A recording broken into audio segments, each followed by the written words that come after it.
Un an après la chute d'Hosni Moubarak, l'Égypte est en pleine confusion politique et le régime militaire toujours en place provoque colère et manifestations. Elles se succèdent avec leur lot de victimes sur le lieu symbolique de la révolution, la place Tahrir. Avec nous pour parler de la situation, le rédacteur en chef adjoint du journal Al-Ahram, Saïd Al-Mindi, en duplex du Caire.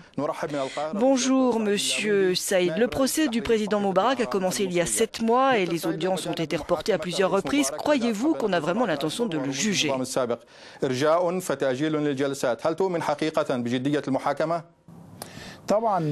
Bien sûr, nous avons toujours su que le procès Moubarak allait prendre du temps. Les tribunaux égyptiens prennent du temps. Mais pour répondre à la colère des gens et dépasser la crise, il doit être condamné. Un verdict doit être rendu.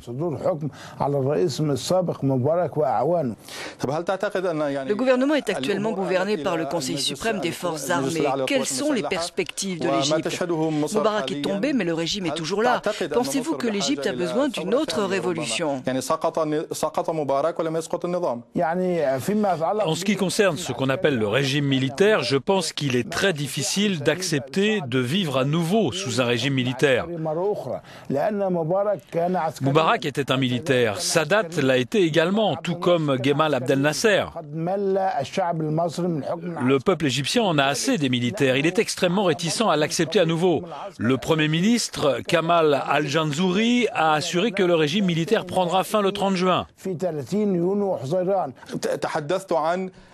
L'Égypte a un nouveau parlement maintenant, mais les 3/4 de ses membres sont des islamistes.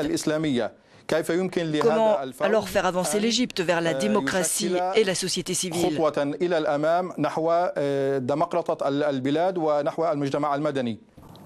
Le courant islamique a prévalu dans la région. N'oubliez pas que les Égyptiens ont voté pour le parti Justice et Liberté, l'aile politique des frères musulmans, et qu'ils ont la majorité. Nous n'avons pas peur de la domination des islamistes. Pourquoi? Parce que seul l'Occident a peur de lui.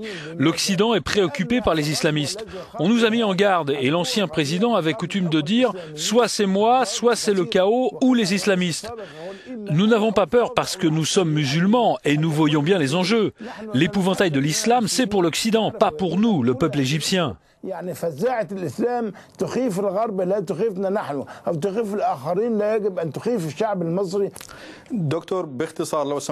Une dernière question. Où va l'Égypte?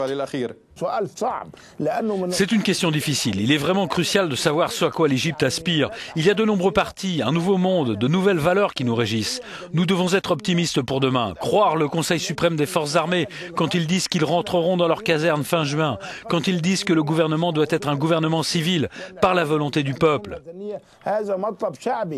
دكتور سعيد اللاويندي نائب رئيس تحرير صحيفة الأهرام من القاهرة، شكرا جزيلا لك. شكرا.